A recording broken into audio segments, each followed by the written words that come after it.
오늘은 아이들베르 요리문답 세 번째 주일 6문에서 8문까지의 내용입니다. 오늘은 8문까지 다 안 하고 6문만 하도록 하겠습니다. 우리 같이 한번 읽어보도록 하겠습니다. 6문 시작. 그러면 하나님께서는 사람을 그렇게 악하고 패역한 상태로 창조하셨습니까? 아닙니다. 하나님은 사람을 선하게 또한 자신의 형상 곧 참된 의와 거룩함으로 창조하셨습니다.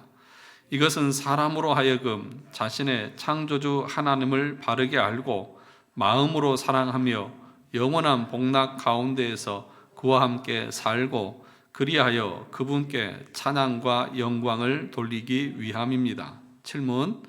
그렇다면 이렇게 타락한 사람의 본성은 어디에서 왔습니까?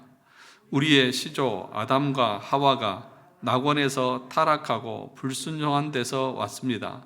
그때 사람의 본성이 심히 부패하여 우리는 모두 죄악 중에 잉태되고 출생합니다. 8문. 그렇다면 우리는 그토록 부패하여 선은 조금도 행할 수 없으며 온갖 악만 행하는 성향을 지니고 있습니까? 그렇습니다. 우리가 하나님의 성령으로 거듭나지 않는 한 참으로 그렇습니다. 원래는 이제 이 하이델베르크 요리문답이 편성될 때는 이렇게 이제 6문부터 8문을 한 주에 다 공부하라고 했지만 이렇게 다 하다 보면 오늘 여러분들이 집에 못 갈 수도 있습니다. 그래서 나눠서 오늘은 6문을 하고 또 다음 주에 7문과 8문을 같이 하면 될 것 같습니다. 우리가 앞에서 배웠던 것이 있죠. 첫 번째가 뭡니까? 당신의 위로가 위안이 무엇입니까? 라고 했을 때에 내가 사나 죽으나 내 몸과 내 영혼이 그리스도의 것이라는 것이 나에게는 참된 위로가 됩니다. 위안이 됩니다. 그렇습니다. 그러니까 우리가 위로를 얻는 것은 이 땅에서만 위로가 되어서는 안 되고 죽음 이후에도 우리가 참된 위로가 되어야 되죠. 그것은 우리가 그리스도의 소유로 그리스도 안에 있을 때에만 가능하다 그렇게 말했습니다. 그것이 우리에게 참된 복이다 그렇게 말했죠. 여러분도 거기에 동의하십니까? 그것에 동의를 해야만 이문으로 넘어갈 수 있다고 했습니다. 그러면 우리가 그 참된 위로를 얻기 위해서 어떻게 무엇을 알아야 합니까? 세 가지를 알아야 한다고 했죠. 뭐죠? 내 죄가 내 비참함이 얼마나 큰 것인가를 알아야 합니다. 또 내가 그 비참함에서 그 죄에서 어떻게 구원받는지를 알아야 합니다. 그리고 그 구원받은 것에 대해서 어떻게 감사하면서 살아야 하는지를 알아야 합니다. 그것에 대해서 우리가 배웠죠. 그러면 우리가 그 하나님의 그 말씀 안에서 우리의 비참과 우리의 죄를 어디서 알 수 있다고 했습니까? 무엇을 통해서 알 수 있다고 했습니까? 하나님의 율법을 통해서만 알 수 있다고 했습니다. 그러니까 내가 얼마나 비참하고 내 죄가 얼마나 큰지는요, 일반적인 도덕이나 윤리나 철학으로는 알 수가 없어요. 우리 중에는 도덕적이고 윤리적으로 착하고 의롭게 사는 사람이 참 많이 있습니다. 그런데 그 사람이 자신이 죄인이라고 하는 의식을 가질 수 있을까요? 없어요. 그러니까 율법을 통해서만 우리가 알 수 있다. 다시 말하면 하나님의 말씀을 통해서만 성령께서 깨닫게 해 주셔야 우리가 죄인이고 그 죄가 우리를 얼마나 비참한 상태로 이끌고 가는지를 알 수 있다는 것이죠. 그러니까 우리의 비참과 죄가 얼마나 무섭고 끔찍한 것인가를 안다고 하면 사람들이 어떻게 예수 그리스도를 믿지 않을 수가 있을까요? 믿지 않는 이유는 어디 있을까요? 물론 택함받지 못해서 그럴 수 있겠지만 더 나아가서 그 사람이 자기가 얼마나 큰 죄인이고 그 죄가 자기를 얼마나 비참하게 만드는지를 모르기 때문에 그런 것이죠. 그래서 어떤 사람은 믿고 싶어도 못 믿겠다고 그래요. 네. 그럼 그 율법이 요구하는 것이 무엇입니까? 마음을 다하고 뜻을 다하고 목숨을 다하고 힘을 다해서 뭐 하라고요? 주 너의 하나님을 사랑하고 그와 같이 내 이웃을 내 몸과 같이 사랑하라. 이게 율법의 요구잖아요. 그런데 우리가 이 율법의 요구를 이룰 수 있습니까? 없습니까? 없어요. 못해요. 그럼 누구만 할 수 있습니까? 거듭난 사람만 할 수 있는 거예요. 그러니까 그러면 하나님께서 할 수도 없는 것을 우리에게 요구하신 것이냐? 그럼 원래 하나님께서 그렇게 할 수도 없는 그런 존재로 우리를 창조하신 것이냐? 그것에 대한 대답이 오늘 육문에 대한 대답입니다. 육문을 다시 한번 보시죠. 2페이지 보시면 육문. 그러면 하나님께서는 사람을 그렇게 악하고 패역한 상태로 창조하셨습니까? 뭐라고? 답은 뭡니까? 아닙니다. 그러니까 하나님이 원래 창조할 때는 이렇게 부패하고 타락하고 죄인으로 창조하지 않으셨다는 거죠. 그러면 어떻게 창조했다는 것입니까? 하나님은 사람을 선하게 또한 자신의 형상대로 곧 참된 의와 거룩함으로 창조하셨습니다. 그러니까 하나님은 사람을 선하게 창조했다. 이 선하게 창조했다고 하는 말의 뜻이 뭐냐 하면 완전하게, 완벽하게, 흠도 없고 주름도 없고 티도 없는 상태로 하나님이 우리를 창조하셨다는 것입니다. 내가 거룩하니 너희도 거룩하라고 우리 주님 말씀하셨죠. 그 거룩한 주님은, 하나님은 죄가 있습니까? 없습니까? 없죠. 그러니까 나의 형상으로 창조했다고 하는 말은 죄 없는 상태로 창조했다, 그런 말씀이라는 것입니다. 그래서 하나님께서 천지를 며칠 동안 만드셨어요? 6일 동안 창조하셨잖아요.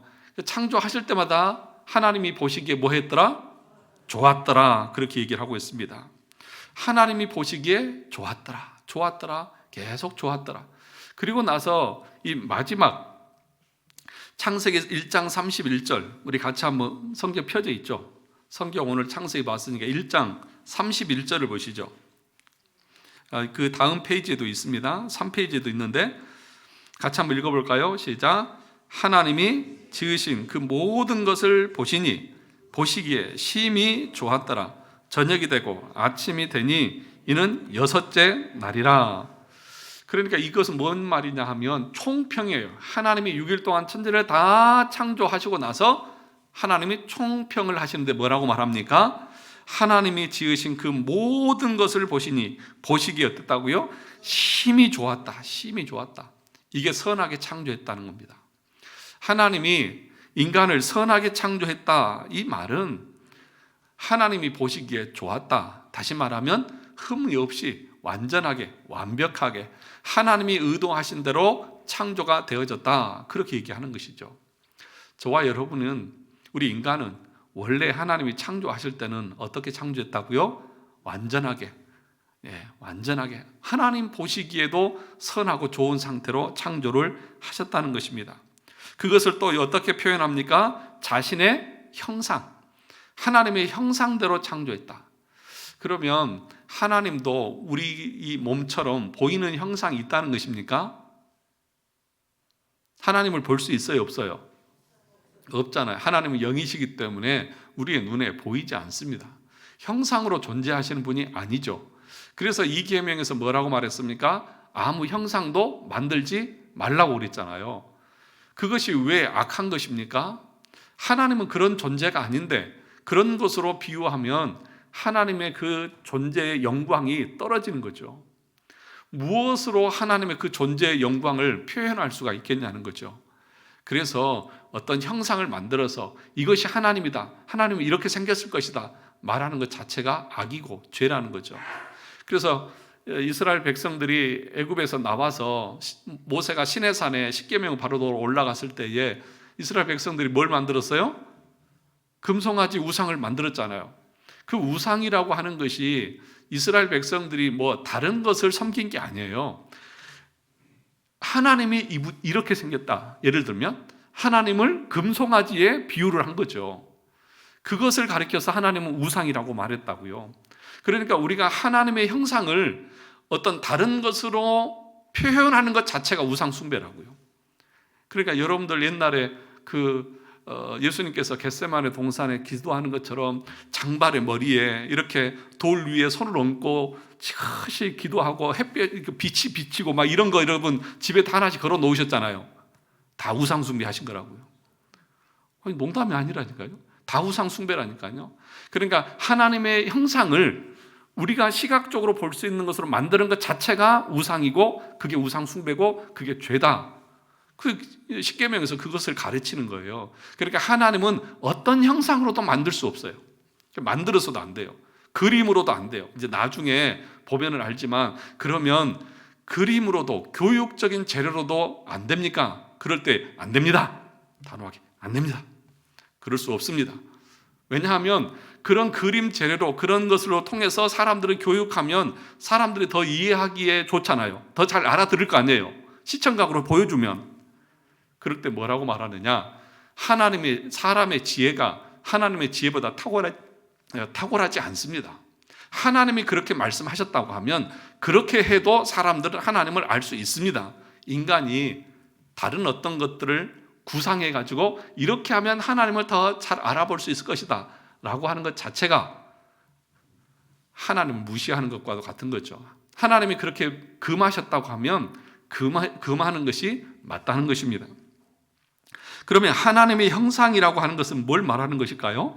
거기 보시면 곧 참된 의와 거룩함으로 창조하셨다는 것이 하나님의 형상으로 창조했다는 것이다. 그죠?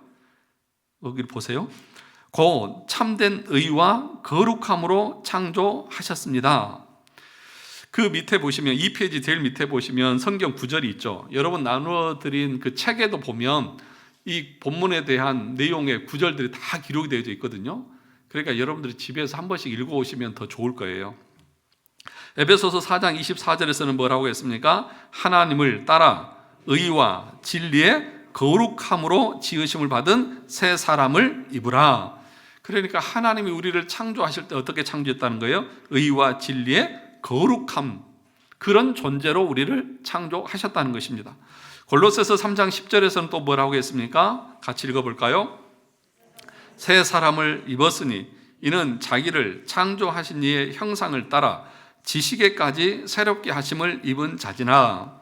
그러니까 하나님의 형상으로 지음 받았을 때의 우리의 지식이라고 하는 것은 지금과는 완전히 다른 상태였다는 것을 말하는 것입니다. 그래서 3페이지 보시면 세 번째 단락에 하나님께서 창조하신 새 사람에게는 의가 있고 또 뭐가 있어요? 거룩함이 있고 그리고 참된 지식이 있다고 가르칩니다. 이게 하나님의 형상이라는 거예요.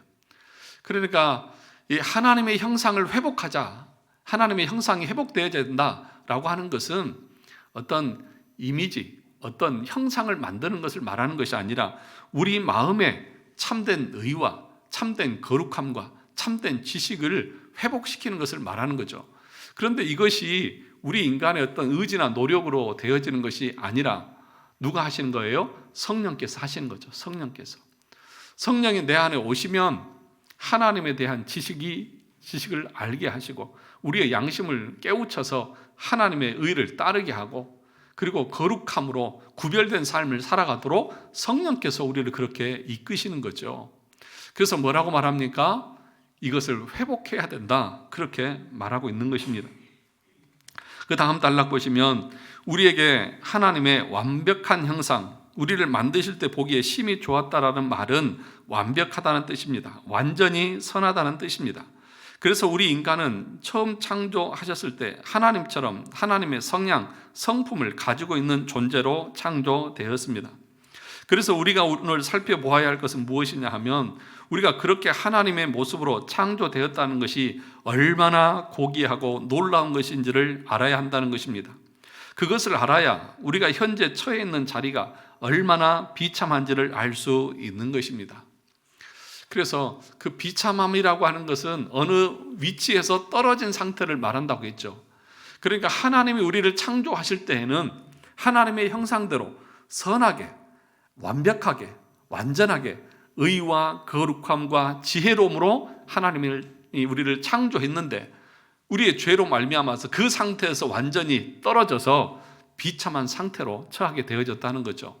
그래서 하나님을 알지도 못하고 죄를 먹고 마시면서도 그것이 죄인지도 모르고 의로움이라고 하는 눈꽃만큼도 찾아볼 수 없는 비참한 상태가 우리 인간의 상태라는 것입니다.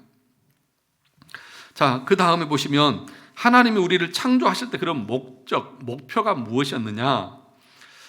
요리문답에서 뭐라고 말합니까? 이것은 사람으로 하여금 뭡니까?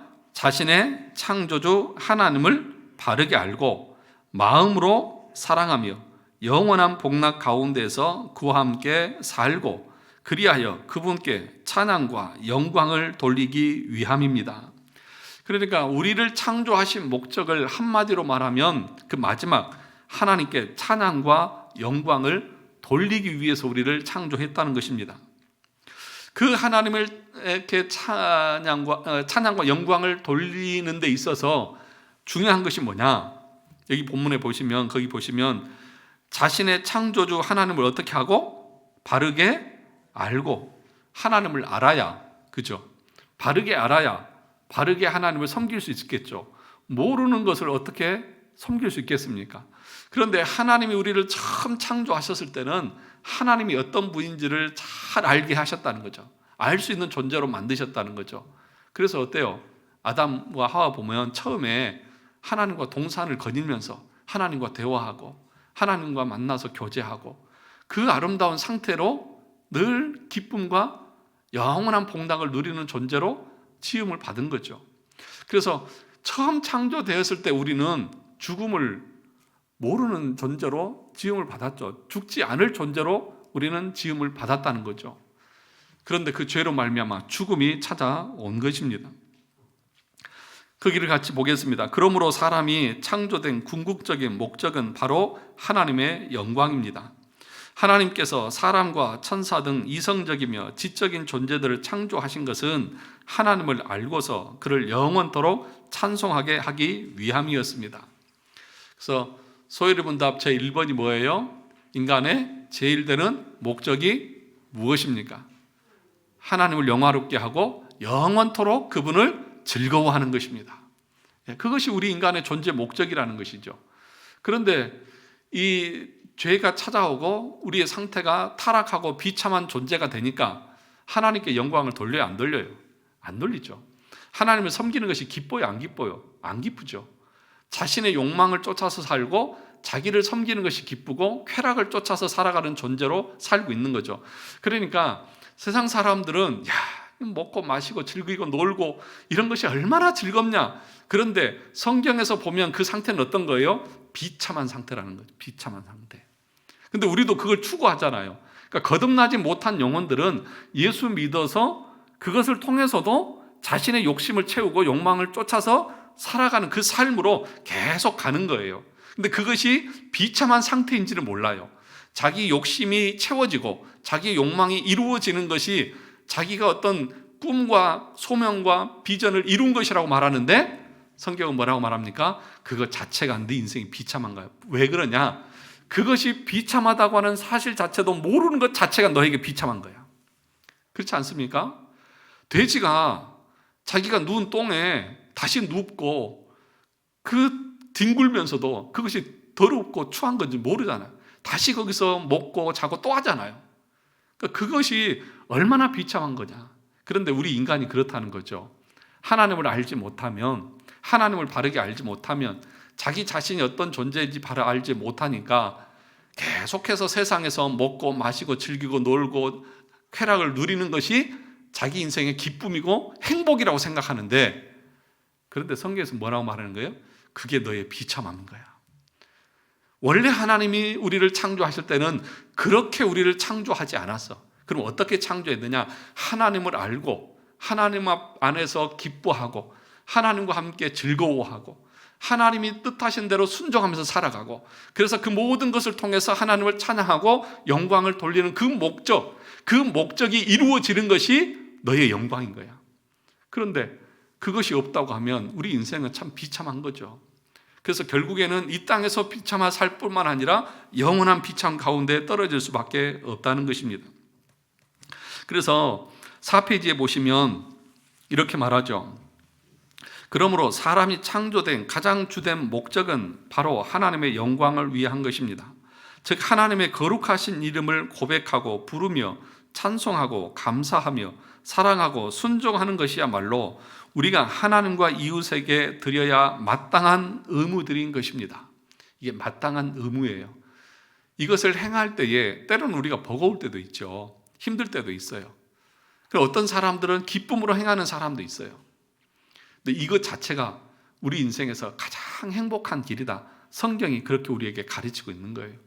그러니까 하나님을 멀리하면서 하나님의 말씀과는 떨어져서 내가 하고 싶은 대로 내 마음대로 다 할 수 있다고 하는 것 자체가 그 비참한 것이고, 그것 자체를 즐기면서도 자기가 비참한 걸 모르는 그런 사람의 인생이 더욱더 비참한 것입니다. 다음 달로 보시면, 그런데 하나님께서 사람을 하나님의 형상으로 지으셨다는 것은 하나님의 통치와 밀접한 관련이 있습니다. 하나님께서 사람을 하나님의 형상으로 창조하신 것은 하나님의 통치하는 일을 사람에게 맡기시기 위함이라고 하셨습니다. 그래서 인간만이 하나님과 인격적으로 소통할 수 있는 존재로 창조하셨습니다. 여기서 하나님의 형상이라고 하는 것은 보이지 않는 하나님의 통치를 보이게 나타내는 것을 말합니다. 그러니까 창세기 1장 26절 같이 읽어볼까요? 시작. 하나님이 이르시되 우리의 형상을 따라 우리의 모양대로 우리가 사람을 만들고 그들로 바다의 물고기와 하늘의 새와 가축과 온 땅과 땅에 기는 모든 것을 다스리게 하자 하시고, 그러니까 하나님께서 우리 인간을 만드신 목적은 뭐냐 하면 하나님이 창조하신 그 피조 세계를 우리가 하나님의 뜻대로 하나님의 말씀대로 잘 다스리게 하기 위해서 그렇다는 것이죠. 그러니까 이 하나님이 우리를 대리 통치자로 삼으셨다는 것입니다. 그 옛 고대에는 어느 지역에 보면 어떤 왕이나 황제의 어떤 그 동상을 세워놓잖아요. 그건 뭘 의미합니까? 이 지역을 다스리는 자가 직접 와 있지는 않지만 저걸 보면서 이곳을 다스리는 자가 누구라고 하는 것을 아는 것이죠.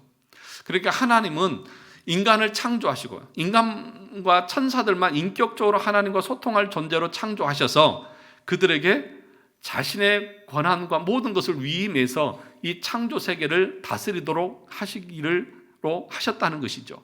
그래서 우리 인간이 이 땅에서 드러내야 될 것은 뭐예요? 하나님의 뜻인 거죠. 하나님이 창조하신 목적인 거죠. 그리고 하나님의 뜻대로 이 세상을 잘 관리하고 돌보는 것이 우리의 목적이다. 그것을 우리에게 맡기셨다고 그렇게 말씀하고 있는 것입니다. 그래서 처음에 우리 인간을 이렇게 창조하시고 났을 때에 아담이 어떤 존재였냐면, 아담이 어때요? 동물들을 오르게 해서 그들의 이름을 다 붙여주잖아요. 이름을 딱 붙여주는 거예요. 너는 뭐, 너는 뭐, 너는 뭐. 여러분 이름 짓는 거 쉬워요, 어려워요? 여러분 자녀들 태어나서 이름 짓는 거 얼마나 고민을 많이 해요. 그렇죠? 그러니까 이름을 지었다라고 하는 그 말의 의미는 뭐냐 하면은요, 그 짐승, 그 어떤 그 동물의 본질을 다 꿰뚫었다고 하는 그런 의미인 거예요. 그러니까 이게 뭔지, 어떤 존재인지에 대한 지식이 아담에게는 있는 거예요. 그러니까 지금의 어떤 동물학자나 식물학자보다도 더 본질적인 것을 알고 있는 지식이 그에게는 있었다는 것이죠. 그러니까 그 모든 것들의 이름을 다 지어주는 거죠. 근데 이름을 지어준다고 하는 말의 의미는 또 하나의 의미가 있는데, 그건 뭐냐 하면 그것을 내가 지배하고 다스린다고 하는 그런 의미가 있습니다. 중간을 보시면 4페이지 굵은 부분을 보시면 아담이 이름을 붙였다는 것은 그 동물의 본질을 알았다는 것입니다. 그래서 고대 근동에서 그의 이름을 아는 것, 그의 이름을 붙여주는 것은 무엇을 뜻하느냐 하면 그것을 지배한다는 뜻이 있습니다. 그러니까 하나님이 아담에게 뭐라고 말했습니까? 이 모든 것을 다스리다 그랬잖아요. 그러니까 다스릴 수 있는 능력, 다스릴 수 있는 지혜, 그 모든 것을 하나님이 다 주셨다는 거죠. 그 피조 세계를 이 아담은 하나님께서 주시는 지혜와 거룩함과 능력으로 통치할 수 있는 능력을 다 부여받았었다는 것입니다.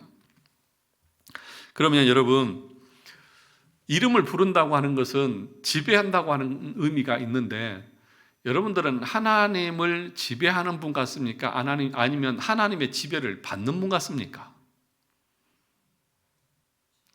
제가 볼 때는 여러분들은 하나님을 지배하고 계시는 분 같아요. 왜냐하면 여러분 늘 하나님 이름 불러가지고 하나님 이거 해주세요, 저거 해주세요, 하나님 얼른 와서 이거 도와주세요 그러시잖아요. 그러니까 이름을 부른다고 하는 것은 내가 그걸 지배한다는 것이거든요. 그러니까 여러분들이 기도할 때에 구할 수 있어요. 하나님 이런 거 필요합니다. 도와주세요. 할 수 있어요. 그런데 여러분들이 습관적으로 그런 의식도 없이 하나님은 반드시 나를 도와줘야 돼. 나를 돕는 자야. 이렇게만 생각하고 있다고 하면 여러분은 하나님을 지배하는 사람들이에요. 그럼 어떻게 해야 됩니까? 하나님 제가 어떻게 하면 됩니까? 하나님 어떻게 하는 것이 하나님의 뜻이고 어떻게 해야 하나님의 영광을 받으십니까? 하나님 저에게 알려주십시오. 이렇게 기도하는 것이죠. 그러니까 다르잖아요. 그죠? 하나님 오셔서 이곳에 오셔서 내 문제를 해결해 주세요. 당장요. 이렇게 얘기하는 것은 하나님을 누가 지배하는 거예요? 내가 지배하는 거예요. 그런데 하나님의 뜻이 무엇입니까? 하나님 제가 어떻게 하기를 원하십니까? 어떻게 해서 하나님 앞에 영광을 돌리기를 원하십니까? 제 우둔한 것을 깨우치시고 깨닫게 해주셔서 그 말씀에 순종할 수 있는 은혜를 베풀어 주옵소서 라고 하는 건 뭐예요? 간청을 드리는 거잖아요. 그러니까 우리의 기도가 하나님은 우리의 필요를 아셔요? 모르세요? 잘 아시면서 구하지 않아도 하나님은 우리의 필요한 것을 아셔요? 모르세요? 다 아세요. 우리의 머리털까지 다 세시고 우리의 심장과 폐부를 살피시고 하나님에게는 무슨 내일 일은 난 몰라요 이런 게 없다니까요. 하나님에게는 오로지 현재만 있어요. 다 아셔요. 그런데 왜 우리에게 구하라고 말합니까? 우리의 필요를 몰라서요? 아니에요. 우리에게 그러니까 구하라고 하는 것은 하나님의 이름을 불러가지고 하나님 앞에 시켜서 하나님 내 필요한 거 도와주시고 채워주세요 이게 아니라 뭐예요? 내가 내 삶을 통해서 창조의 목적대로 하나님 앞에 영광을 돌려야 되잖아요. 하나님을 찬양하고 영광을 돌리는 존재로 살아가야 되잖아요. 그런데 우리 존재가 부패하고 타락해서 하나님의 영광보다도 내 육신의 욕심을 쫓아서 살아가잖아요.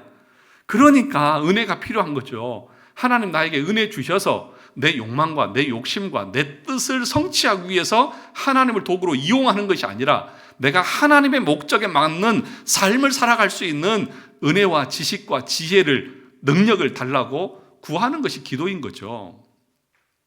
그래서 기도가 감사예요. 감사. 구하는 것이 기도가 아니라.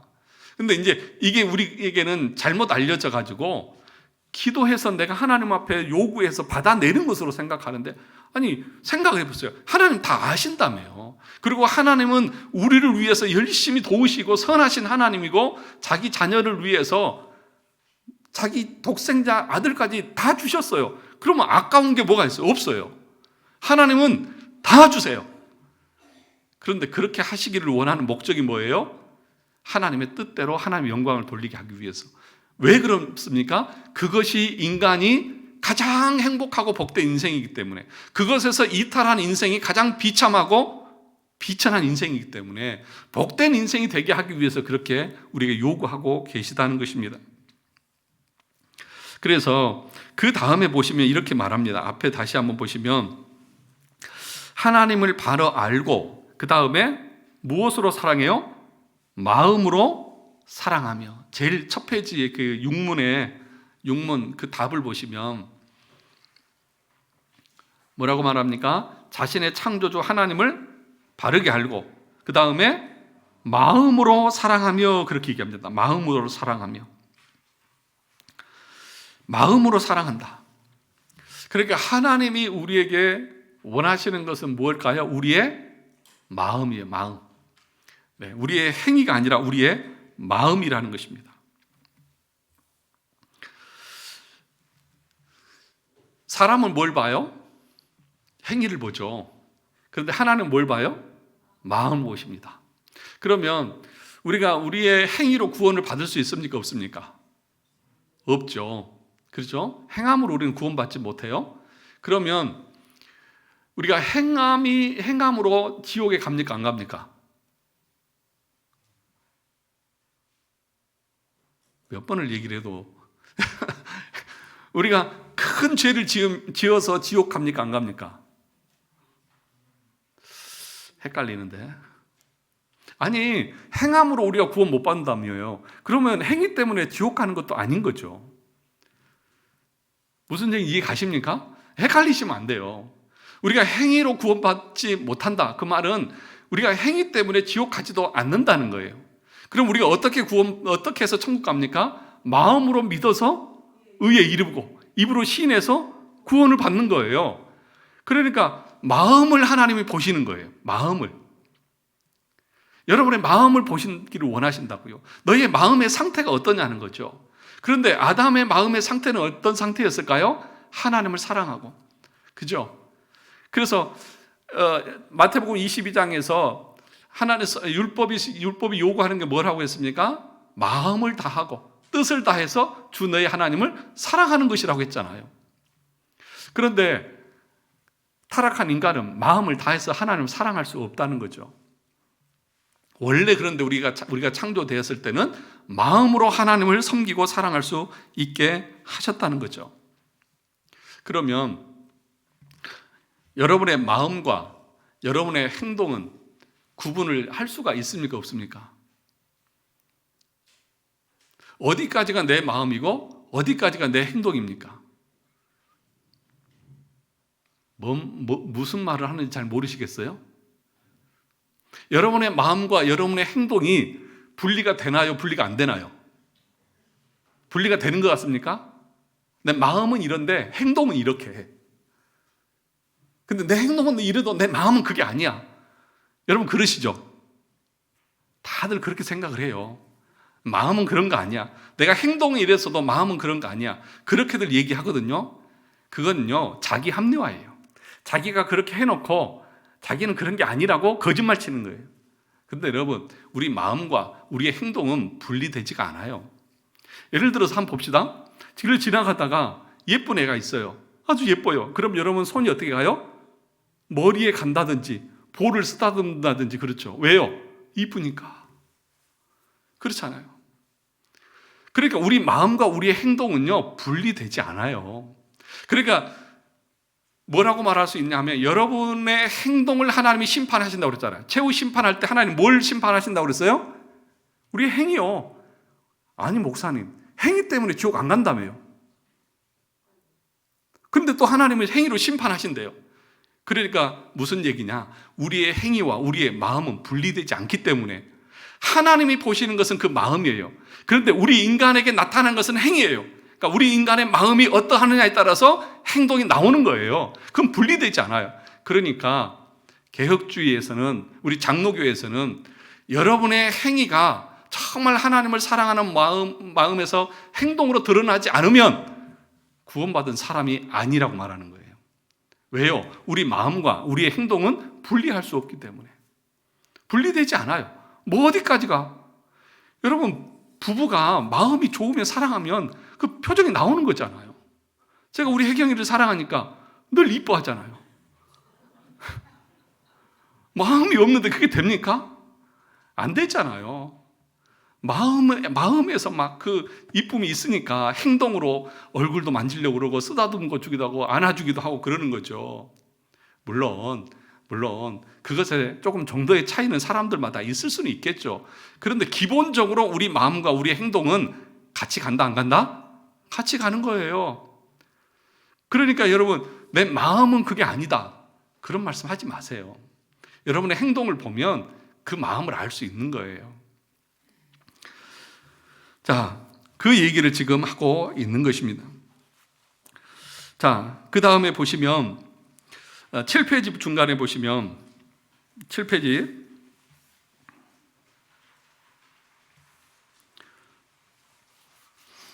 마지막 단락에 보시면 하나님께서 우리 인간을 창조하셨을 때의 그 창조의 그 하나님의 형상이라고 하는 것은 뭘 의미하냐면 자유의지를 말하는 것입니다. 마지막 단락에 보시면 7페이지 하나님께서 우리 인간에게 무엇을 주셨느냐 하면 뭘 주셨어요? 자유의지를 주셨습니다. 자유의지는 내가 알아서 내 마음을 가지고 나를 사랑하고 나를 따르라는 것입니다. 그런데 인간은 하나님이 주신 자유의지, 하나님의 형상을 주셨습니다. 형상 중에 가장 중요한 것이 자유함입니다. 8페이지. 그런데 그 자유함에는 무엇이 들어가느냐 하면 내가 하나님을 자유롭게 섬길 수 있는 능력도 있고 내가 하나님을 배신할 수 있는 능력도 같이 포함되어 있는 자유의지를 말합니다. 그러니까 하나님께서 우리를 창조하실 때에 우리에게 그 하나님의 형상을 주셨는데, 은혜를 베풀어 주셨는데, 그게 뭐냐? 우리 인간에게 자유의지를 주셨다는 것입니다. 그 자유의지를 가지고 하나님은 우리가 뭘 하기를 원하셨냐 하면 자기의 의지를 가지고 하나님을 사랑하기를 원하셨어요. 그런데 그 자유의지 속에는 또 어떤 것도 포함되어 있냐 하면 그 의지를 가지고 하나님을 배반할 수도 있는 그런 자유까지도 있었다는 것이죠. 그것이 진정한 자유인 거죠. 예를 들어서 하나님을 배반할 수 없고 오직 하나님을 사랑만 할 수 있다고 하면 그게 자유예요? 아니죠. 그건 로봇인 거죠. 프로그램된 로봇인 거죠. 프로그램 돼서 너는 이것만 해. 이것만 할 수 있는 거예요. 그게 자유예요? 아니잖아요. 자유라고 하는 것은 내가 할 수도 있고 하지 않을 수도 있는 두 개의 선택을 할 수 있는 게 자유인 거죠. 그러니까 하나님이 우리 인간을 창조하셨을 때에 우리에게 자유의지를 주었는데 하나님은 그 가능성을 알면서도 우리에게 자유의지를 주셨다는 것입니다. 자, 그 밑에 달라고 보시면 만약에 하나님을 배신할 수 있는 능력을 제거해 버린다면 그것은 자유가 아니라 프로그램된 로봇에 불과합니다. 그런데 하나님은 우리 인간에게 하나님의 형상을 주셨으므로 우리에게 자유함의 상태를 주셨습니다. 그러므로 하나님은 우리를 만드실 때부터 걱정을 하셨습니다. 인간은 자유로운 의지로 나를 배신할 수 있다는 것을 알기 때문입니다. 그것까지 하나님이 우리에게 하나님의 형상으로 주셨다는 것에 포함되어 있는 것입니다. 그래서 그것에서 지키기 위해서 하나님께서 뭘 주셨습니까? 동산 중앙에 뭘 심어 놓으셨어요? 선악을 알게 하는 나무의 열매를 심어 주셨다는 것입니다. 선악과를 보면서 무엇이 옳고 무엇이 그른지 내 스스로 판단하지 말고 하나님이 옳다 하는 것이 옳고 하나님이 그르다고 하는 것을 그른 것을 선악과를 보면서 네가 깨달으라는 것입니다. 다시 말하면 이 땅의 주인은 내가 아니라 하나님이라는 것을 알라는 것입니다. 우리 하나님께서 에덴 동산 중앙에 선악과를 심어 놓아서 모든 사람들이 선악과를 보고 나를 주인으로 알지어다. 그것이 선악과입니다. 그래서 그 선악과를 아담이 먹어버렸다. 이 뜻은 무엇이냐 하면 나는 하나님을 거절합니다 라는 뜻입니다. 내가 선악의 기준이 되는 것을 말하는 것이죠. 이것이 죄인 거죠. 그래서 선악과를 먹었을 때에 아담과 하와가 어떤 상태가 되었느냐? 선악을 구별할 줄 알게 되었다고 말했습니다. 그러니까 선이 무엇이고 악이 무엇인지 그 선악과를 먹음을 통해서 알게 되었어요. 그러면 좋은 거 아니냐는 거죠. 그죠? 선과 악을 구별할 수 있는 거 참 좋은 거 아닙니까? 그거 참 지혜로운데? 그런데 그게 죄라고요. 왜 그렇습니까?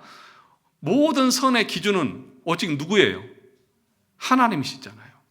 모든 것의 기준이 하나님이에요. 그래서 성경은 우리의 신앙과 행위의 유일한 법칙이다. 그것을 당신이 믿습니까? 그러니까 여러분 서약할 때, 임직할 때에 첫 번째가 뭐예요? 성경은 우리의 신앙과 행위의 유일한 법칙인 것을 믿습니까? 예, 저는 믿습니다. 그 말은 뭐예요? 하나님만이 옳으시다는 거죠. 말씀이 옳다는 거죠. 그걸 나는 인정하고 믿는다는 거죠. 그런데 아담과 하와는 선악과를 먹음을 통해서 어떻게 한 거예요? 하나님이 절대적인 기준이 아니라 그 기준이 누가 된 거예요? 자기 자신이 된 거예요. 내가 옳으면 옳은 것이고 내가 그러면 그런 거예요. 이게 죄라고요. 그러니까 자기 기준으로 살아가는 거예요. 그러니까 내 위에 하나님이 계신데 그 위에 계신 하나님을 치워버리고 내가 내 인생의 주인이 되어져 버리는 것이죠. 그래서 하나님으로부터 독립하겠다는 그런 의미를 가지고 있는 것이죠. 그래서 여러분들이 하나님의 말씀을 내 인생의 절대적인 기준으로 삼지 않는 사람들은요, 그건 곧 자기 기준으로 사는 거예요. 그러니까 중간지대는 없습니다. 신앙의 중간지대는 없어요. 그러니까 양다리 걸치고 세상도 즐기고 하나님의 은혜도 받고 이건 없어요. 양다리 걸치고 있다고 하는 것은 그것 자체가 곧 하나님을 절대적인 하나님으로 믿지 않는 것과 같은 거예요. 그래서 신앙은요, 예스 아니면 노예요. 둘 중에 하나예요. 온전히 하나님을 섬기든지 아니면 세상의 사람들이 둘 중에 하나예요. 그러니까 신앙생활을 그렇게 간단하게 그냥 뭐 이래도 좋고 저래도 좋고 그렇게 생활하면 안 돼요. 하나님의 말씀을 이렇게 명령하셨으면 그게 절대적으로 나에게 믿어져야 하는 거죠. 그래서 웨스트민스터 신앙고백서 4장 우리가 다 공부했던 내용인데 거기에 보면 창조의 항목에서 내용에서 이렇게 얘기했습니다. 우리 같이 한번 천천히 읽어보겠습니다. 웨스트민스터 신앙고백서 4장 창조 2항입니다. 시작. 하나님께서는 다른 모든 피조물들을 만든 후에 사람을 남자와 여자로 창조하시되 이성 있는 죽지 않을 영혼들을 가지도록 창조하셨고, 그러니까 우리를 창조할 때 어떤 존재로요? 죽지 않을 존재로 창조했다고요. 그런데 죄가 들어와서 죽음이 오게 된 거죠. 그 다음 그 자신의 형상을 따라, 그죠? 지식과 의와 참된 거룩함을 주셨고, 그러니까 자신의 형상이 뭐라는 거예요? 지식, 의, 참된 거룩함을 주셨고, 그들의 마음속에 하나님의 율법을 기록하셨으며, 그 율법이 뭐냐 하면 선악과를 먹지 말라는 거예요. 그 선악과, 하나님의 말씀을 지키면 살고 어기면 죽는다, 이게 율법인 거예요. 그 율법을 양심에 주신 거예요. 그 다음 또 그것을 수행할 무엇도 능력도 주셨다. 그러니까 자유의지를 주신 거예요. 자유롭게 자기가 하나님의 말씀을 순종할 수 있다. 그러니까 그 율법을 지킬 수 있는 능력이 아담에게는 있었어요, 없었어요? 있었어요. 능력도 주셨다고 했으니까. 그런데 그러니까 능력이 없어서 그걸 못 지킨 게 아니라 다 있는데 자기가 의지적으로 스스로 죄를 지은 거예요. 그러니까 여러분, 죄 짓는 사람들은요, 마지못해서 죄 짓는 것이 아니고요, 자기가 좋아서 죄 짓는 거예요. 그러니까 그것을 알아야 돼요. 그 다음 보시겠습니다. 그러나 변할 수 있는 그들의 의지의 자유가 있게 하여, 그죠? 변할 수 있다는 거예요. 자유의지를 주었는데 하나님을 마음을 다해서도 섬길 수도 있고, 또 하나 하나님을 배반할 수도 있는 자유를 주셨다는 거예요. 그 다음에 그들은 범죄할 가능성 아래 있었다. 그들의 마음에 기록된 이 율법 외에도 그들은 선악을 알게 하는 나무의 실과를 먹지 말라는 명령을 받았다. 그들이 이것을 지키는 동안에는 하나님과 교제하며 행복을 누리고 피조물을 다스리는 권세를 가졌다. 그러니까 하나님의 이 말씀대로 순종하고 살면 어때요? 그 동안에는 하나님과 교제하고 행복하고 하나님이 주신 그 권세를 누리면서 영광된 삶을 살아갈 수 있었는데, 그걸 어기니까 그 모든 영광에서, 그래서 에덴 동산에서 추방당하고 하나님과 교제도 끊어지고, 그리고 영원히 살아야 될 존재가 죽음의 고통을 당해야 되는 존재로 전락하고 말았다. 그것이 우리 인간의 비참함이고, 그죠? 그게 우리 인간의 비참함인 거예요. 그러니까 창조 때 우리가 어떻게 창조되는가를 알면 그 죄와 그 비참함이 얼마나 큰 것인가를 우리는 알 수 있다는 것입니다. 그러면 마지막에 보면 네 번째 9페이지 보시면 목적 중에 목적이 뭡니까? 하나님 앞에 영광을 돌리는 것이죠. 나 앞에 나와 있는 그 모든 것들은 하나님의 영광을 위한 부가적인 내용에 불과하다는 것입니다. 그러면서 그 밑에 보시면 10페이지 보시면 그 하나님의 영광에 대해서 우리가 생각할 때에 이것을 돌아볼 수가 있습니다. 세 번째 단락에 보면 인간을 움직이는 것은 오직 하나님 한 분뿐이어야 합니다. 그랬죠? 인간을 움직이는 것은 오직 누구뿐이어야 한다고요? 하나님 한 분뿐이어야 한다. 그것이 인간의 위치입니다. 그런데 인간이 그 위치에 있는 하나님을 제거해 버리면 우리가 다스려야 할 것이 올라와서 나를 다스립니다. 그 지배하는 모든 것들은 우상이요 죄악된 것들입니다. 그러니까 하나님 앞에 영광을 돌리지 않고 자기가 자기의 기준이 되어져서 죄를 짓고 살아가는 사람들은 어떤 사람들이냐 하면 우상을 섬기고 죄악 가운데 살아가는 존재들인데, 어떤 것이냐 하면 그 밑에 보겠습니다. 그래서 하나님의 형상으로 지음받은 인간은 하나님과의 관계를 올바르게 알고 있다면 인간의 재능이나 자질을 사명과 관련해서 생각할 수 있어야 합니다. 그랬습니다. 무슨 얘기냐 하면 하나님 앞에 영광을 돌린다고 하는 것의 실제적인 것이 뭐냐? 그러니까 하나님과 올바른 관계에 있어서 하나님 앞에 영광을 위해서 살아가는 사람들은 우리의 실제적인 인간들과의 관계 속에서 어떤 상태로 나타나느냐, 그 실제적인 것을 말하는 것입니다. 예를 들어서 그 밑에 보시면 어떤 사람이 교회에서 가르치는 은사를 받았으면 그 사람은 자기 것으로 가르치는 것이 아닙니다. 맡겨주신 직분을 감당하도록 누가 주셨어요? 하나님께서 그에게 그러한 재능을 주신 것입니다. 따라서 그러한 재능을 받은 사람은 자기의 것이라고 주장할 것이 있어요, 없어요? 없어요? 하나도 없습니다.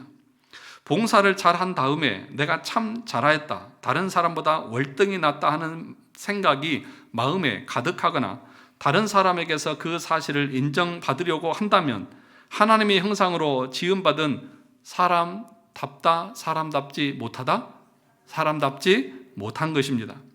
하나님을 나타내거나 하나님을 찬송하는 것이 없이 자기의 뛰어남만을 자랑한다면 그러한 재능은 하나님의 형상과는 관련이 없는 것입니다.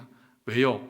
하나님 우리에게 재능과 능력과 지식과 의와 거룩함을 주신 이유가 뭐예요? 하나님의 영광을 위해서 주셨기 때문에 그렇다는 것입니다. 하나님을 나타내거나 하나님을 찬송하는 것이 없이 자기의 뛰어남만을 자랑한다면 그러한 재능은 하나님의 형상과는 관련이 없는 것입니다. 그러한 사람은 다른 사람과의 관계에서도 끊임없이 문제를 일으킬 것입니다. 하나님과 교제를 누리는 것이 없기 때문에 다른 사람과도 정당한 교제를 나눌 수 없습니다. 하나님께서 사람을 하나님의 형상으로 지으셨기 때문에 하나님의 형상의 모습을 가장 잘 구현하면서 하는 것이 가장 인간다운 모습입니다.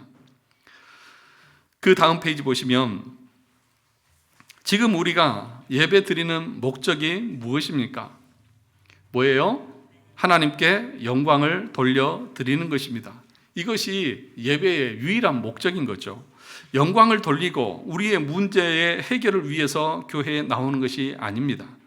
우리는 교회에 나와서 하나님께 영광을 돌려야 하기 때문에 교회에 나오는 것이지, 예배 드려야 문제가 해결되고 예배 드려서 내가 은혜를 받고 예배 드려서 내가 원하는 것을 얻고 그러기 위해서 교회에 나오고 예배 드리는 것이 아니라는 거죠. 그럼 뭐예요? 예배 드리는 목적은 오로지 뭐예요?